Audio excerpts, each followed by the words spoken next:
ঠেলায় মসজিদে একজন নামাজ পড়বে কানিতি, তাও পড়তে পারবে ওর মশলার ঠেলায়। আবার সূরা ফাতিহা যদি জিজ্ঞাসা করা হয় তো বোম মারলেও বেরোবে না। সূরা ইখলাস পড়বে তাও না, সারা জীবন সব খাইয়েছে, হালাল হারাম সব খাইয়েছে। কুল হু আল্লাহু আহাদ পড়বে তাও পড়বে কুল হু আল্লাহু আহাদ, মানে কুল মানে তুমি বলো, আর ও পড়বে কি কুল হু আল্লাহু আহাদ, তুমি খেয়েই ফেলো। মানে ও নামাজের বাইরেও খায়, হালাল হারাম খাতি খাতি এই নাম পেটুক হয়েছে, নামাজে এসে আল্লাহরও কাছে তুমি খাও। নাউযুবিল্লাহি মিন যালিক। আল্লাহ পাক আমাদের হেফাজত করুক। কালিমা পড়ে অনেকেই, সারা জীবন পড়িনি, এখন তসবিহারটা হাতে নিয়ে সারাদিন ঠুকঠুক করতেছে, লা ইলাহা ইল্লাল্লাহ, লা ইলাহা ইল্লাল্লাহ, লা ইলাহা ইল্লাল্লাহ। নাউযুবিল্লাহি মিন যালিক। হবে কি লা ইলাহা ইল্লাল্লাহ, বলেন লা ইলাহা ইল্লাল্লাহ। অর্থ কি? আল্লাহ ছাড়া কোনো মাবুদ নেই। আর ও বলতেছে কি লা ইলাহা ইল্লাল্লাহ, অবশ্যই এক আল্লাহর সাথে আর এক আল্লাহ আছে। বলে নাউযুবিল্লাহ। তাহলে পড়লো কি আর হইল কি? ফাসাল লিলি, এই যে সূরায় মধ্যে পড়ে ছোট্ট ছোট্ট যে সূরা, এর মধ্যে যে সমস্যা আছে, আরে ফাসাল লিলি রব্বিকা, লিলি সাবান একসময় উঠিল, লিলি আছে এ শব্দ কি লিলি? ফাসাল লি রব্বিকা, এরকম বহু জিনিস আছে। আসলে সময়ও হয়ে গেছে, এগুলো বলেন আমাদের শিখা দরকার কি দরকার না? ভাই দরকার। আমার নামাজটা শুদ্ধ করা দরকার কিনা, নামাজের ফরজটা জানা দরকার কিনা। আমি উজু করতেও পারিনি, উজুটাও জানি না, নামাজটাও পারি না, এই জন্য ফরজে আইন যে এলেমটা আছে এইটা আগে শিখতে হবে। কি পারা যাবে ইনশাআল্লাহ? কি নিয়ত আছে আমাদের সবার? আল্লাহ পাক আমাদের সবাইকে তৌফিক দান করেন। ওয়া আখিরু দাওয়ানা আলহামদুলিল্লাহি রাব্বিল আলামিন।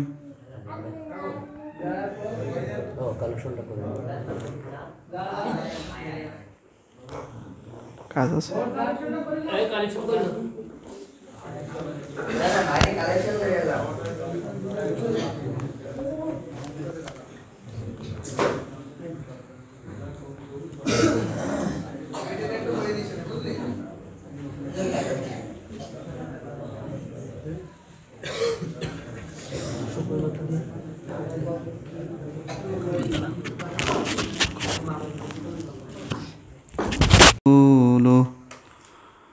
صلى الله تعالى عليه وعلى آله وصحبه وبارك وسلم. أما بعد فأعوذ بالله من الشيطان الرجيم. بسم الله الرحمن الرحيم. قال الله تبارك وتعالى في كلامه المجيد: لا تلهكم يا أيها الذين آمنوا لا تلهكم أموالكم ولا أولادكم عن ذكر الله ومن يفعل ذلك فأولئك هم الخاسرون. বুজুর্গানে মুহতারাম, আল্লাহ জাল্লা জালালুহু আম্মা নওয়ালুহু এর অশেষ ফজল ও করম, যিনি আমাদেরকে পবিত্র জুমার নামাজ আদায়ের জন্য মসজিদে আসার তৌফিক দান করেছেন, এটা নিঃসন্দেহে আল্লাহ পাকের আমাদের উপর অশেষ মেহেরবানি। তিনি যাদেরকে ভালোবাসেন, যাদেরকে জান্নাত দিতে চান, যাদের কল্যাণ চান, যাদের গুনাহ সমূহকে ক্ষমা করতে চান, তাদেরকে নেক আমলের তৌফিক দান করেন। আল্লাহ পাক যিনি আমাদেরকে এই তৌফিক দান করেছেন, এটাই প্রমাণ, এটাই আলামত, এর মাধ্যমে বোঝা যায় যে তিনি আমাদেরকে ভালোবাসেন, তাই তিনি আমাদেরকে নেক আমলের তৌফিক দান করেছেন। আল্লাহ পাক আমাদেরকে অনেক নিয়ামত দান করেছেন। কোরআন মজিদের মধ্যে আল্লাহ বলেন, আমি তোমাদেরকে এত পরিমাণ নিয়ামত দান করেছি, যদি তোমরা তা গণনা করো তাহলে গুণে শেষ করতে পারবে না। সেই সব নিয়ামতের মধ্যে আজকে আমাদের আলোচ্য বিষয় হলো সম্পদ এবং সন্তান আল্লাহ পাকের অনেক বড় দুইটি নিয়ামত। যত নিয়ামত আছে এর মধ্যে অনেক বড় নিয়ামত হলো সম্পদ এবং সন্তান। সম্পদটা মানুষের জন্য কত বড় নিয়ামত! এই সম্পদকে বলা হয়েছে জীবন ধারণের জন্য আল্লাহ পাক এটাকে একটা মাধ্যম এবং নির্ভরতার বস্তুতে পরিণত করেছেন। যেমন কোরআন মজিদের মধ্যে আল্লাহ বলতেছেন, ওয়ালা তুতুস সুফাহা, যারা নির্বোধ। যদি কোনো মানুষ তার সন্তান রেখে মারা গেছে, ইয়তীম সন্তান, এখন ইয়তীমের কিছু সম্পদ আছে, ওই সম্পদ যদি তার বোধ শক্তি বুঝবান হওয়ার আগেই যদি তার কাছে অর্পণ করা হয়, তাহলে ওই সম্পদকে সে নষ্ট করে ফেলবে। এজন্য আল্লাহ বলেন, ওয়ালা তুতুস সুফাহা, যারা নির্বোধ, এখনো পরিপূর্ণ বুঝ হয়নি, তাদের কাছে তাদের সম্পদ অর্পণ করো না, দিও না। কেন? আমওয়ালাকুম জাআলাল্লাহু লাকুম কিয়ামা, আল্লাতী জাআলাল্লাহু লাকুম কিয়ামা, এই সম্পদকে আল্লাহ পাক তোমাদের জন্য বানিয়েছেন কিয়াম, জীবন ধারণের উপকরণ। বোঝা গেল সম্পদ এটাও অনেক বড় একটা নিয়ামত। যদি সম্পদ না থাকে, হাদিস শরীফের মধ্যে নবী করিম সাল্লাল্লাহু আলাইহি ওয়াসাল্লাম বলেছেন, কাদাল ফাকরু আইয়াকুনা কুফরান, কাদাল ফাকরু আইয়াকুনা কুফরান। কখনো কখনো মানুষ সম্পদের কারণে, অর্থের কারণে, দারিদ্রতার কারণে কাফের পর্যন্ত হয়ে যায়, নিজের ঈমান বিক্রি করে ফেলে। আল্লাহর নবী আল্লাহর কাছে পানাহ চেয়েছেন, আল্লাহ তুমি আমাকে এত গরিব, এত দরিদ্র বানিও না যেন আমি কাফের হয়ে যাই, এমন যেন না হয়। বোঝা গেল সম্পদের গুরুত্ব কত বেশি। একজন মানুষের সম্পদ জীবন ধারণের উপকরণ বলতেছেন খোদ আল্লাহ, কিয়ামান। কত বড় বিষয় সম্পদকে। আবার ওই সম্পদের মাধ্যমেই একজন মানুষ কুফুরির থেকে বেঁচে যাচ্ছে, ঈমান ঠিক রাখতে পারতেছে। আজকে বিভিন্ন এলাকায় দেখা যাবে এই যে ইয়াহুদিরা, খ্রিস্টানেরা বিভিন্ন প্রকারের প্রোপাগান্ডা, যেই সমস্ত ফিতনার চালাচ্ছে, কামিয়াব কোন সমস্ত এলাকায় হচ্ছে, ওরা বেছে নিয়েছে দরিদ্র যে সমস্ত এলাকা একেবারেই শিক্ষা দীক্ষায় কম, অর্থ সম্পদে একেবারেই কম, দুর্বল শ্রেণীর মানুষ, নিম্ন বর্ণের মানুষ, নিম্ন অঞ্চল, সিডর, আইলা, বিভিন্ন প্রকার ক্ষতি যেখানে হয়েছে, যেখানের মানুষ নিজের পায়ে দাঁড়াতে পারে না, তাদের পাশে খ্রিস্টান মিশনারি যেয়ে একটা ভ্যান দিচ্ছে। একটা ভ্যানের কারণে একজন মানুষ খ্রিস্টানদের খাতায় তার নাম তুলে দিচ্ছে। তাহলে সেখানে সম্পদের গুরুত্বটা কত বেশি। কাদিয়ানি হয়ে যাচ্ছে। ইতিমধ্যে আমরা সংবাদ পেলাম ফরিদপুরে 4-5টা গ্রাম, যেখানে টোটাল সমস্ত গ্রাম মিলে সমস্ত মানুষ সব খ্রিস্টান হয়ে গেছে। মসজিদে যেমন আজান দেয়া হচ্ছে, তারা প্রতিদিন 2 বার মসজিদে ঘোষণা করতেছে যে পবিত্র ইনজিল শরীফ পাঠ করা হবে, আপনারা সবাই চলে আসুন। আসতেছে মানুষ। আমাদের ঝিনাইদহ, সেখানে তো প্রাচীর দিয়ে সেখানে ওরকম 4-5 হাজার মানুষ, এখান থেকে আরও কয়েক বছর আগের ঘটনা এটা, অলরেডি খ্রিস্টান হয়ে গেছে। ওই এলাকা পুরো চতুর্পাশ দিয়ে প্রাচীর দিয়ে সংরক্ষিত এলাকা হিসেবে গণ্য করা হয়েছে। প্রশাসন পর্যন্ত অনুমতি ছাড়া ওই এলাকায় প্রবেশ করা নিষেধ। আমরা যদি চিন্তা করি তাহলে বুঝব যে এই সম্পদের কারণেই তারা কি হয়েছে, কুফুরির দিকে ধাবিত হয়েছে। আবার এই সম্পদ একজন মানুষের জন্য কত বড় নিয়ামত। একজন মানুষ যখন মারা যায়, হাদিস শরীফের মধ্যে নবী করিম সাল্লাল্লাহু আলাইহি ওয়াসাল্লাম বলেন, ইদা মাতাল ইনসান ইনকাতা আনহু আমালুহু, একজন মানুষ যখন মারা যায় তার ইবাদতের সমস্ত রাস্তা বন্ধ হয়ে যায়, সব রাস্তা বন্ধ, ইল্লা মিন সালাস, তিনটা রাস্তা মাত্র খোলা থাকে। তার মধ্যে যদি মৌলিকভাবে যদি বিবেচনা করা হয়, দেখা যাবে এক নম্বরে সম্পদ সদকায়ে জারিয়া, সদকায়ে জারিয়ামূলক জনকল্যাণমূলক কোনো কাজ যদি সে করে যায়, তাহলে সে মারা যাওয়ার পরেও তার কবরে ওই সওয়াব কিয়ামত পর্যন্ত জারি থাকে, বহমান থাকে, চলমান থাকে। সাদকা মানে তো দান, আর জারিয়া মানে অর্থ হলো যেটা চলমান থাকে, কিয়ামত পর্যন্ত সেটা সমুদ্রের পানি যেমন প্রবাহমান, তার নেক আমলের এই যে ধারা, এটাও এমন বহমান থাকে, চলমান থাকে। তাহলে সম্পদ একজন মানুষের ইন্তেকালের পরেও সম্পদটা সঠিকভাবে কাজে লাগানোর কারণে ওই সম্পদ তার উপকারে আসতেছে। তাহলে এই সম্পদ কত বড় নিয়ামত হতে পারে। যখন তার সমস্ত আমলের দরজাই বন্ধ হয়ে গেছে, তখনও তার সওয়াবের রাস্তা চলতেছে এই সম্পদের কারণেই। 2 নাম্বার, যদি উপকারী কোনো ইলম রেখে যায়, তাহলে এটাও একজন মানুষ কিয়ামত পর্যন্ত সে তার কবরে বসে বসে পেতে থাকে।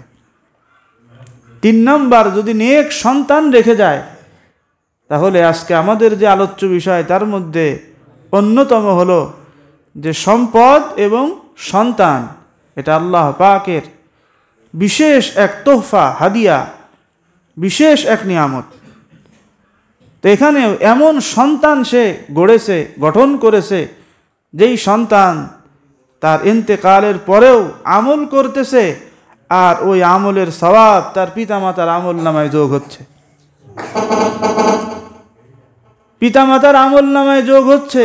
এমন নেক সন্তান বানিয়েছে, যেই সন্তানের কারণে আজকে পিতা কবরে শুয়ে আছে, কিন্তু সে সওয়াব পাচ্ছে, নেকির ভাগীদার হচ্ছে। এর মাধ্যমে বোঝা যায় যে সম্পদ এবং সন্তান এটা এত বড় নিয়ামত যে মৃত্যুর পরেও এর কার্যকারিতা অব্যাহত রূপে বাকি থাকে। যদি এরপরে আমরা আমাদের খেয়াল রাখতে হবে, আল্লাহ পাক হযরত আব্দুল্লাহ ইবনে মাসউদ রাদিয়াল্লাহু তাআলা আনহু হতে বর্ণিত, নবী করিম সাল্লাল্লাহু আলাইহি ওয়াসাল্লাম বলেছেন, লা তাজুলু কদমু ইবনি আদম ইনদা রাব্বিহি হাত্তা ইউসআলা আন খামসিন। একজন মানুষ, বনি আদম, তার একটা পাও আগে বাড়তে দেওয়া হবে না। আখিরাতের যে ইমিগ্রেশন পয়েন্ট থাকবে, ওই পয়েন্টে ইমিগ্রেশনে জিজ্ঞাসা করা হবে, তুমি 5টা প্রশ্নের আগে উত্তর দাও, তারপরে তুমি আগে বাড়তে পারবে, নতুবা এই ইমিগ্রেশন পয়েন্ট থেকে তোমাকে আগে বাড়তে দেওয়া হবে না।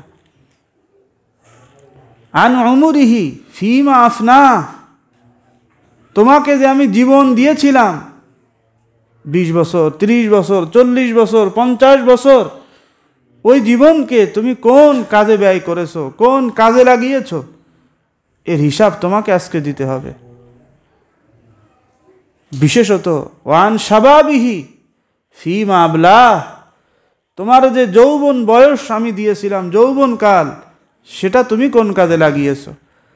কারণ হলো মানুষের জীবনের শৈশব, ছোটবেলা, এরপরে যে যৌবন, এরপরে যে পড়ন্ত বেলা, বার্ধক্য, এর মধ্যে সবথেকে আল্লাহ পাকের কাছে বেশি গুরুত্বপূর্ণ হলো যৌবনকাল। এই যৌবনকালের ইবাদত, একজন তাহাজ্জুদ পড়ে যৌবনকালে, বার্ধক্যে সে পড়তে পারে না, নেক একটা আমল করতো যৌবনকালে, বৃদ্ধ বয়সে সেটা করতে পারে না, তারপরেও আল্লাহ পাক ফেরেশতাদেরকে বলেন ও যুবক বয়সে যৌবনকালে যে ইবাদত করত সেই ইবাদতের সওয়াব এখনও তার আমলনামায় লিখতে থাকো। কেন?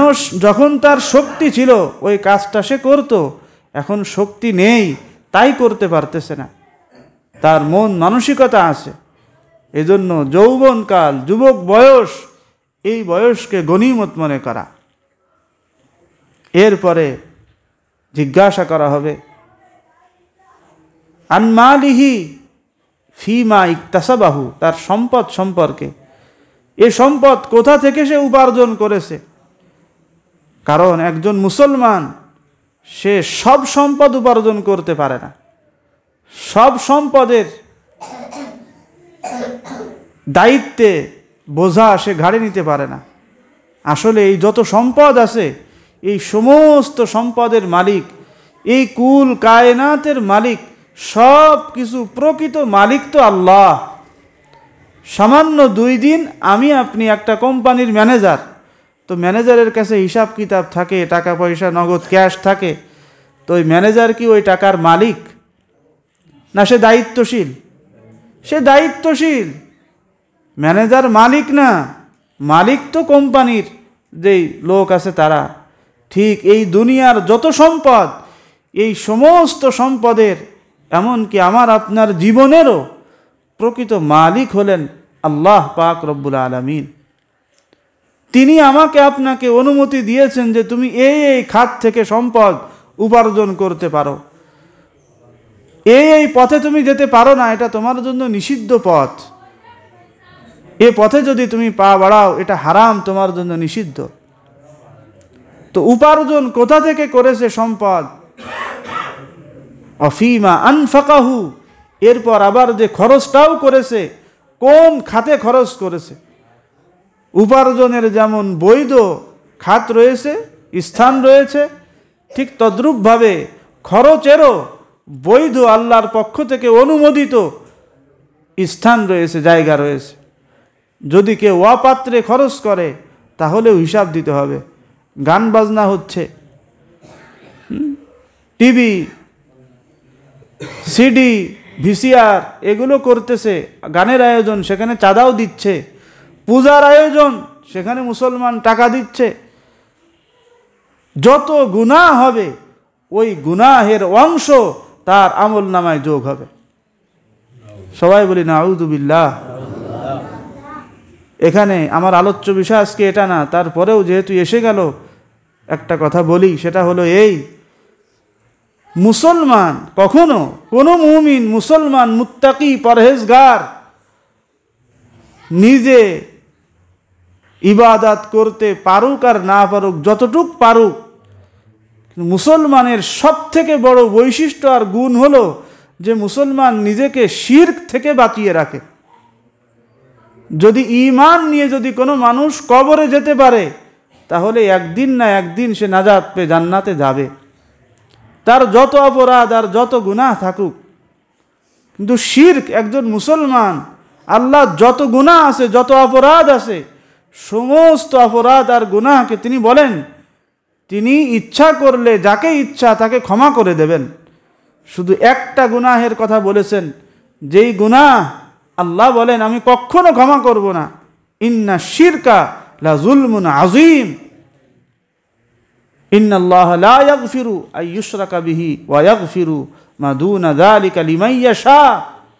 আল্লাহ বলেন আমি সমস্ত গুনাহ যাকে ইচ্ছা ক্ষমা করতে পারি, একমাত্র শিরক এত বড় ভয়াবহ গুনাহ, এটাকে আমি ক্ষমা করব না। চুরি, ছিনতাই, রাহাজানি, ডাকাতি, ব্যভিচার, মানুষ হত্যা, এর থেকেও ভয়ঙ্কর গুনাহ হলো আল্লাহর সাথে শরীক করা, শিরক করা। কোনো মুমিন মুসলমান না, কোনো কাফির, সাধারণ কোনো মানুষ যদি আপনার পিতাকে কেউ মারে, আপনি 2 দিন পরে কি যাবেন যে ওদের আমি একটু ধন্যবাদ জানাই আসি, কেন ওরা আমার পিতাকে মেরেছে, এই কারণে আমি কি জানাতে যাচ্ছি? ধন্যবাদ। একজন চোর চুরি করেছে, চুরি করতেছে, আপনি দিয়ে বললেন থ্যাংক ইউ, ধন্যবাদ, তোমার শুভেচ্ছা জানাতে আসলাম তোমার, কেন তুমি চুরি করতেছ? কোনো বিবেকবান মানুষ বলেন, একজন মানুষকে অন্যায়ভাবে হত্যা করা হচ্ছে, ওখানে যেয়ে হত্যাকারীদেরকে কেউ শুভেচ্ছা জানাতে পারে? কেউ ধন্যবাদ জানাতে পারে? শুভেচ্ছা কাকে বলে? যে নিজেও খুশি আর তারা যে কাজটা করতেছে তাদেরকে উৎসাহ দিতে যায়। এইবার যেই পূজা গেছে, এই পূজায় আমি আমার জীবনে হওয়ার পর থেকে, বুঝ হওয়ার পর থেকে আমি কোনোদিন দেখিনি মুসলমান এত পরিমাণ উল্লাসে মেতে উঠেছে। দলে দলে হিন্দুরাও 2 নম্বর হয়ে গেছে, ওরাও চেয়েছে যে আসুক মুসলমান। এত পরিমাণে পূজা মণ্ডপে গেছে মুসলমান শুভেচ্ছা জানাতে, পোস্টার বানিয়েছে শারদীয় শুভেচ্ছা। শুভেচ্ছা মানে কি? একজন মুসলমান, যেখানে আমার মালিক, আমার আল্লাহর সাথে শরিক করা হচ্ছে, এইটা কোনো মুসলমান মেনে নিতে পারে? তার তো অন্তরে ব্যথা হওয়া দরকার ছিল, ব্যথিত হওয়া দরকার ছিল যে আমার আল্লাহর সাথে শিরক করা হচ্ছে। মেরে ভাই ইধার बैठो, এদিকে ফেরেন, এদিক ফেরেন, কেবলা এদিকে, ওইদিকে না। क्या बात है यार, समझते नहीं बात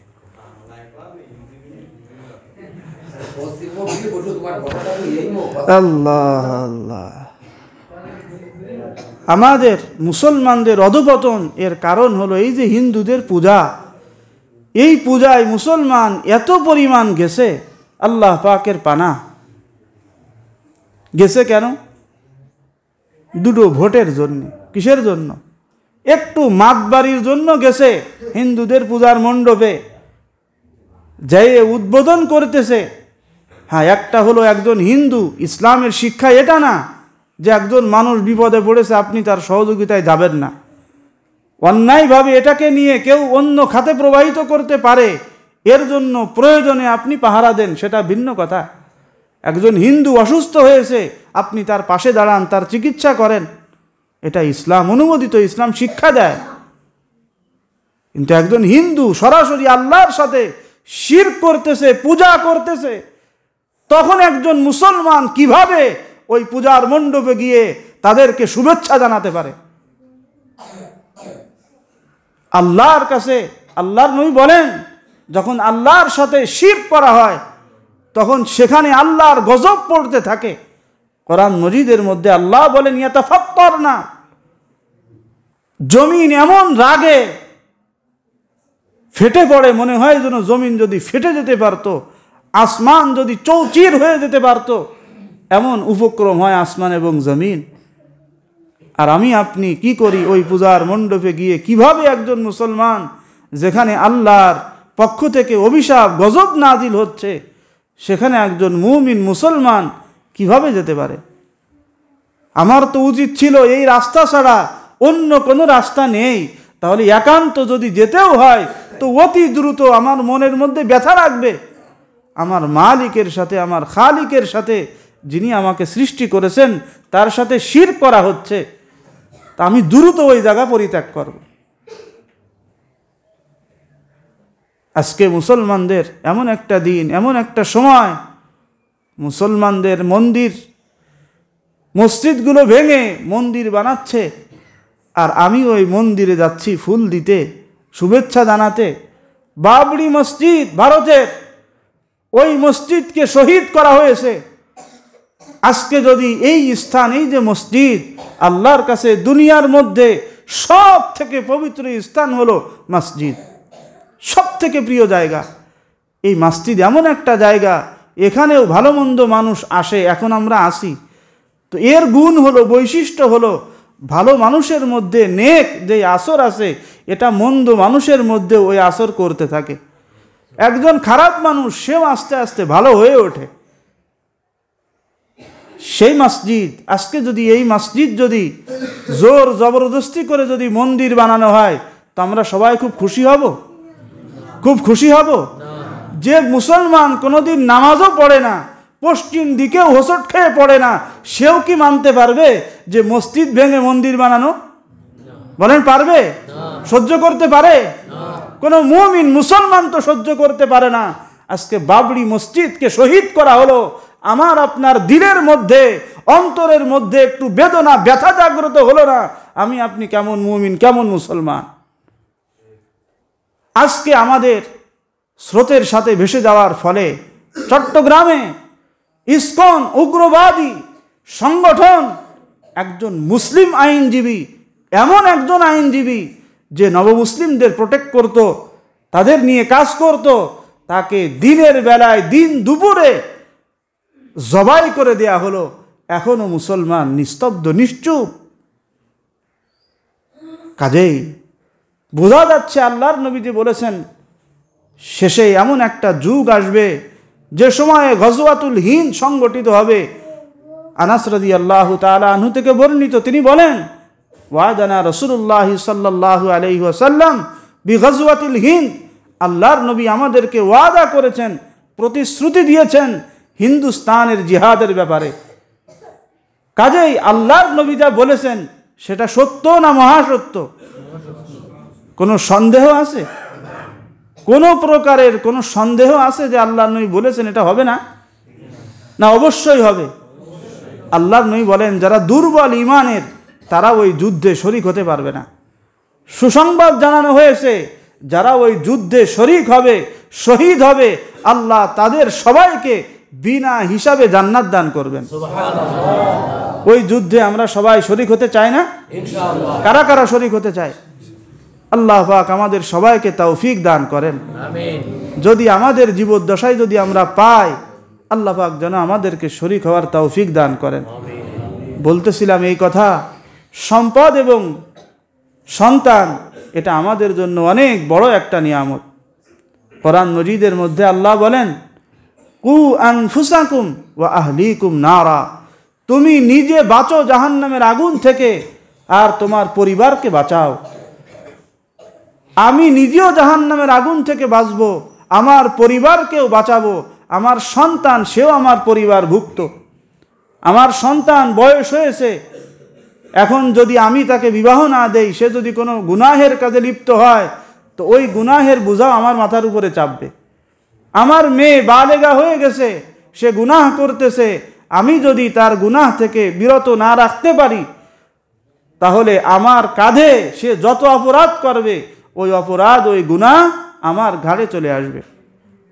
এই জন্য আমার সন্তানকে যদি মানুষ করতে চাই, আবার এই সন্তানকে যদি আমি মানুষ করি, আমি মারা যাব, মারা যাওয়ার পরেও আমার কবরে নেক আমল আমার সন্তান আল্লাহু আকবার বলবে, সুবহানাল্লাহ বলবে, যে কোনো ইবাদত করবে, ওর একটা অংশ আমার আমলনামায় যোগ হবে। তো আমার সন্তানকে মানুষ করতে গেলে দুইটা কাজ করতে হবে। কয়টা কাজ? দুইটা কাজ। এক নাম্বার কাজ হলো খারাপ পরিবেশ থেকে বাঁচাতে হবে। এলাকার বর্তমান যেই পরিবেশ হয়েছে, এমন পরিবেশ, আমাদের এ জেলার কোনো একজন বড় নেতা, তার ব্যাপারে অভিযোগ উঠেছে সে নাকি বহুত মুখ খারাপ করে, গালিগালাজ করে। তা কোনো একজন বড় মানুষ জিজ্ঞাসা করেছে, দেখ শুনলাম আপনি নাকি গালিগালাজ করেন। তা কবি 3-4 গালিগালাজ করার পরে বলতেছে, কে বলেছে আমি এই কথা বলি? শুনে এমনি লজ্জায় পড়ে গেছে। তো বর্তমানে আমাদের পরিবেশ এমন হয়েছে, বাচ্চা কাচ্চাদের যদি আমার আপনার সন্তান মানুষ করতে হয় তাহলে ওই পাড়ার যারা দুষ্টু ছেলে, যাদের পরিবারের নিয়ন্ত্রণ করে না, ওর সাথে যদি আমার আপনার বাচ্চারা মেশে ওই পরিবেশে যায় তাহলে আমার আপনার বাচ্চাকে মানুষ করা বড় কঠিন হয়ে যাবে। এই জন্য বাচ্চারা যা শোনে তাই শেখে, সে কোনো ভাষা নিয়ে জন্মগ্রহণ করে না, যা শুনবে তাই শিখবে। আপনার সন্তানকে আপনি আমেরিকায় রেখে আসেন, দেখবেন সে ইংরেজিতে কথা বলা শিখতেছে। কোথা থেকে শিখলো? আরব দেশে রেখে আসেন, আরবিতে কথা বলবে। কেন? বাচ্চা যা শোনে সেটাই শেখে।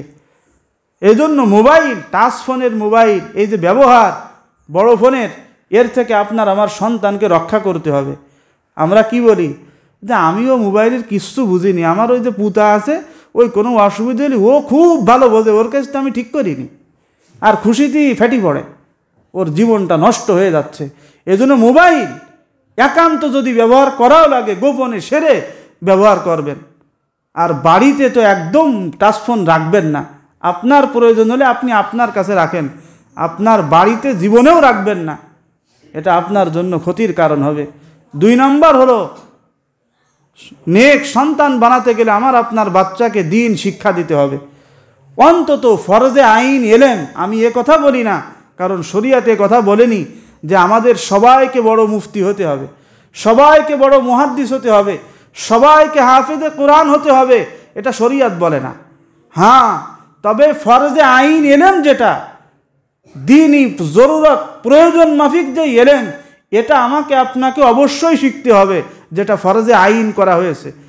প্রাথমিক শিক্ষার মতন শরিয়াতের যেই প্রাথমিক শিক্ষা, অন্তত একজন বাচ্চা যেন নামাজ, রোজা, ইবাদত বন্দেগি যেন সঠিকভাবে করতে পারে, 2 দিন পরে যেন নাস্তিক না হয়ে যায়, সে যেন খোদাদ্রোহী না হয়ে যায়, সে যেন খ্রিস্টান না হয়ে যায়। মৌলিক ঈমান এবং আকীদার যেই শিক্ষা, এই শিক্ষা অবশ্যই আমার আপনার সন্তানকে দিতে হবে। দিনদার ডাক্তারেরও প্রয়োজন রয়েছে, ইঞ্জিনিয়ারেরও প্রয়োজন রয়েছে, উকিল, অ্যাডভোকেট, গবেষকেরও প্রয়োজন রয়েছে, সমস্ত সেক্টরে প্রয়োজন রয়েছে। যদি দিনদার মানুষ যদি এসে যায়, তাহলে ইনশাআল্লাহ এ দেশও পরিবর্তন হবে, এ দেশের মানুষও শান্তি পাবে, দুনিয়া আখিরাত কামিয়াব হবে। এই জন্য কিছু মানুষ ফরজে কিফায়া, তারা গভীর জ্ঞান শিখবে, বড় বড় আলিম, মুফতি, মুহাদ্দিস হবে, বাকিরা তাদের অনুসরণ করবে।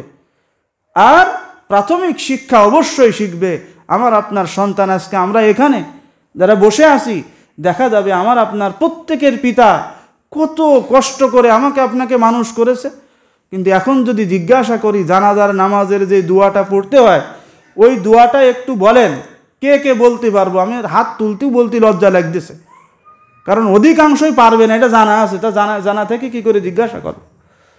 পিতার জানাজায় সন্তান শরীক হচ্ছে আর চুপ করে দাঁড়ায় আছে, এর থেকে হতভাগা সন্তান আর কেউ হতে পারে? যে বেশি কথা বলতেছে ওরে যদি দাঁড় করায় দেওয়া হয় কান ধরে, যে তুমি দোয়ায়ে কুনুতটা পড়ো, জানাজা নামাজের দোয়াটা পড়ো, কোনোদিন শিখিনি, বুঝিনি, বুঝার চেষ্টাও করে না। এত পরিমাণ গাফেল আর উদাসীন, এটা আসলে কারো দোষ না, দোষ হয়েছে পরিবেশের। আর পরিবেশ বানাইছি আমরা, তাহলে দোষ আমাদের, তাহলে দোষ সব কাদের? আমাদের, আবার কারোর কি না? দোষ না। এই জন্য এই পরিবেশটাকে ঠিক করতে গেলে আমি অনুরোধ করব, আপনাদের যাদের বাচ্চা আছে ছোট ছোট, অন্তত নুরানি মাদ্রাসায় বাচ্চাদেরকে দিবেন, ক্লাস 3 পর্যন্ত অন্তত বাচ্চা পড়ুক। দেখবেন বাংলা, অঙ্ক, ইংরেজি, পাশাপাশি আরবি সব কিছু সুন্দর পারবে, কোরআন মজিদ নাজেরা পড়া শিখে যাবে। এরপরে আপনি তাকে স্কুলে দেন, হাই স্কুলে দেন, শরিয়াত মেনে যদি আপনি সব পারেন, সব করেন, কোনো অসুবিধা নেই। আর যাদের বয়স হয়ে গেছে, যাদের এখন সম্ভব না, তারা আলিম উলামার সাথে যোগাযোগ রেখে, মসজিদের ইমাম সাহেব হুজুরের সাথে, খতিব সাহেবের সাথে সম্পর্ক রেখে যোগাযোগ করে, যে আমরা কিভাবে অন্তত আমার নামাজটা শুদ্ধ করতে পারি। যেই ফরজগুলো আছে এখানে জিজ্ঞাসা করলে বলতে পারবে না যে নামাজের ফরজ কয়টা, কোন কারণে সিজদায়ে সাহু ওয়াজিব হয়, বলতে পারবে না। আবার একটু পরেই দেখবেন শরিয়াত নিয়ে মসজিদের মধ্যে এমন ঠেলাঠেলি করবে যে মাথা ফাটাফাটি হয়ে যাবে। এত বড় বড় পণ্ডিত আছে, পণ্ডিতের